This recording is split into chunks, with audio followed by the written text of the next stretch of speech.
नमस्कार दर्शक बंधु कृषक बंधु यूट्यूब चैनल को मु आपनको हृदय स्वागत जनाऊँ। आज वीडियो विषय रहिबो इंटीग्रेटेड फार्मिंग। एक एकर जमी आमे केमिति सर्वाधिक लाभ इनकम करि परिबा, कौन कौन करिबा, गोटे एकर जगार केमिति आमे 7 प्रकार इनकम जनरेट करि परिबा। हाँ, इटा निश्चित कष्टकर, बेसी परिश्रम मागे एटा, किंतु लाभ मध्य अधिक। यदि आपण एक एकर जगार पारंपरिक चाष करती ताहले आपण वार्षिक मात्र 30,000 टंका इनकम कर। किंतु यदि आपण सेई एक एकर जगार इंटीग्रेटेड फार्मिंग करती, समन्वित चाष करती, ताहले आपण वर्ष को 10 लाख ऊर्ध्व इनकम करि पारिबे।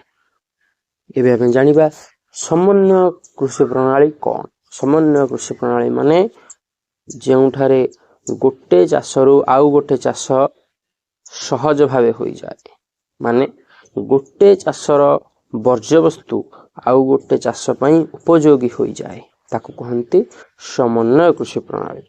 प्रथमे ई फार्मिंग मॉडल रो हृत्पिंड होउची पोखरी। पोखरी आपण करिवे 10,000 स्क्वायर फीट, 100 फीट रे 100 फीट, बेसी गभीर करिबा दरकार नहीं। 8 रु 10 फुट गभीर कले चले।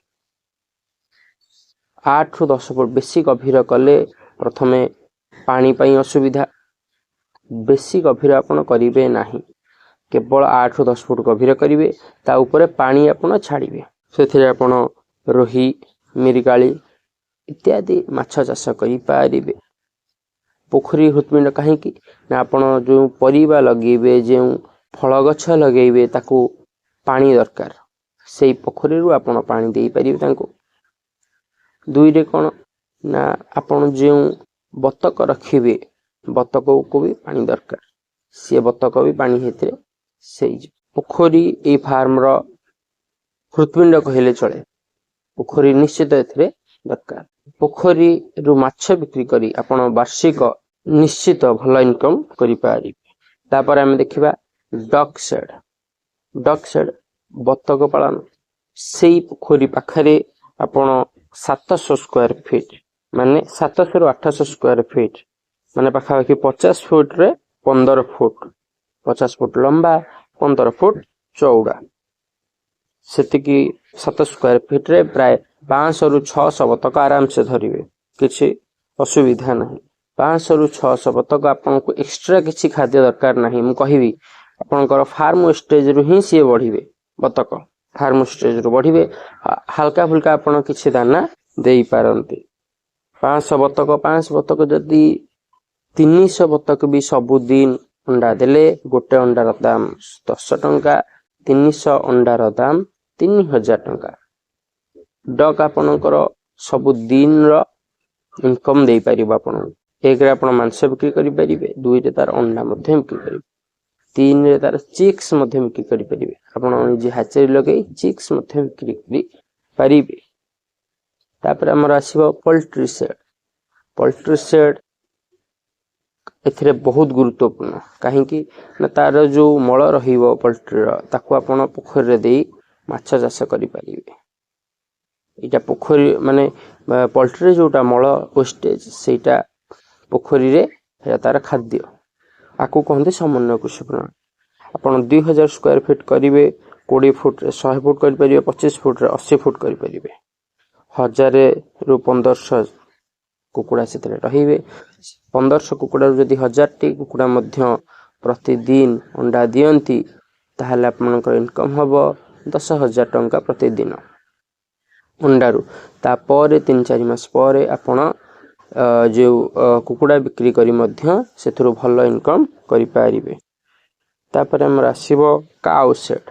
गाय एक एकर जगह रे आपण बेसी गाय रखिले ता खाद्य दवा टिके कष्ट हेई पारे, तेन करी बेसी न मात्र 5टी गाय, 3 टु 5टी गाय आपण रखिबे। 3 टु 5टी गाय पे आपण 500 स्क्वायर फुट रो घर आवश्यक, 50 फुट लंबा, 10 फुट चौड़ा, 3 टु 5टी गाय आपण रखी पारिबे। तांको खाद्य व्यवस्था आपनको करबाकू पड़िबो। सी नड़ा खाइबे, घास खाइबे, दाना किछि खाइबे, आपणकर परिया परिया जो वेस्टेज अछि आपण ता भी आपण देई परिबे तांको।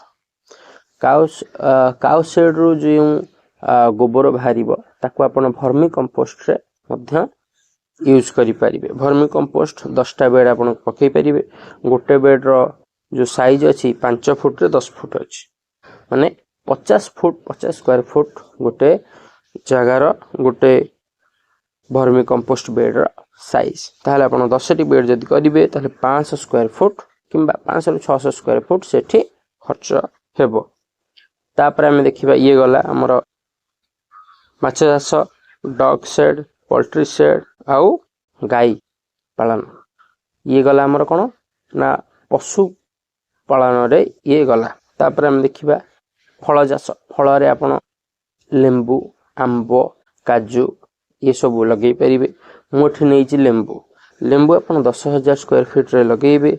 10 फुट रे 10 फुट 10 फुट माने 10 फुट लाइन रो दूरता 10 फुट, गछरु गछर दूरता 10 फुट। एमती हेले 10,000 स्क्वायर फुट रे प्राय 100 गछ लेंबू लागिबो। गोटे लेंबू वर्ष को 2 थर फल दिए। गोटे थर रे 1000 आउ गोटे थर रे 1000। 2000 लेंबू प्रति वर्ष गोटे गछ दिए। 2000 लेंबू हेले 100 गछ को पाखा पाखी हमर एठी हबो 2 लाख लेंबू।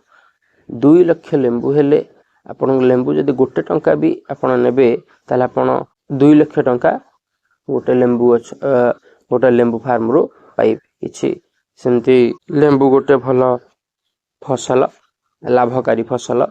एथिरे आपण फार्म पॉन्ड रो पानी मध्य आनी देई परिबे। फार्म पॉन्ड रे जतबेले माछ रहे सेतबेले तार मलमूत्र रु मध्य भलो बायो केमिकल ता से पानीटा हेइ जाए। ताकू जोठी आपण यूज करिवे से भलो फल दिए। तापर आपण करि परिबे वेजिटेबल फार्मिंग। वेजिटेबल फार्मिंग पई आपण 15,000 स्क्वायर फीट जगह नै परिबे। सेथिरे आपण जन्ही, कलरा, कैप्सिकम, काकुडी, कखारू एनी काइंड ऑफ वेजिटेबल चाष करि परिबे। वेजिटेबल फार्मिंग बहुत रिस्क। एना वेजिटेबल फार्मिंग यदि आपण एमती खोला आकाश रे करूछंदी ताले रिस्क। जदि आपण ताकू शेड करी करूछंदी रिस्क टी कमी जाए। किंतु वेजिटेबल फार्मिंग रे बहुत अधिक भी लाभ हेई पारे। आपण जदि जेउ वेजिटेबल फार्मिंग पई वीडियो आपण चाहिबे हमको वीडियो रे कमेंट करंतु, आमे से वीडियो करिवु।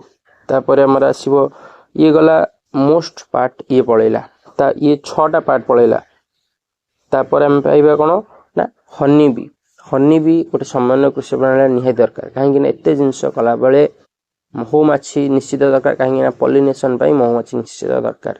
यदि हमर लैंड रे महुमाछी नहांती ताहले पॉलिनेशन करबा को हमगु टिक हैरान हेबो। पॉलिनेशन करबा द्वारा जेति कि आपनकर फसल नॉर्मल रे होजी, यदि आपण महुमाछी रखिबे 30% अधिक आपनकर फल हबो। फल रे लाभ आ दुई रे कोन ना वर्ष को तांको महु मध्ये बिक्री करी भला आपण इनकम करि परिबे। तृतीय रे कोन ना तांकर महुमाछी दଳ बिक्री करी सेठु मध्ये आपण इनकम भला जनरेट करी पारि। बंधुगण ये तो थिला आज रो वीडियो। आज रो वीडियो रे हम जानले 1 एकर जगह रु केमती 7 प्रकार रो इनकम आपण जनरेट करि परिबे। प्रथम इनकम माछ इनकम करि परिबे, बतक इनकम करि परिबे, कुकुड़ा इनकम करि परिबे, गाय क्षीर बिक्री करी इनकम करि परिबे, लेंबू चाष करी इनकम करि परिबे, जे कोनोसी फल परिबा चाष करी इनकम करि परिबे, आ महुमाछी पालन करी इनकम करि परिबे। बंधुगण मु आपनको अनुरोध करूची, यदि आपनक पाखे 1 एकर जगह प्राय 1 एकर जगह अछि ताहाले सेथिरे पारंपरिक चाष न करी इंटीग्रेटेड फार्मिंग करंतु। हाउ ओडिशा रो फार्मिंग को नेक्स्ट लेवल को नेकी जानतु। बंधुगण जय जवान जय किसान, वंदे उत्कल जननी।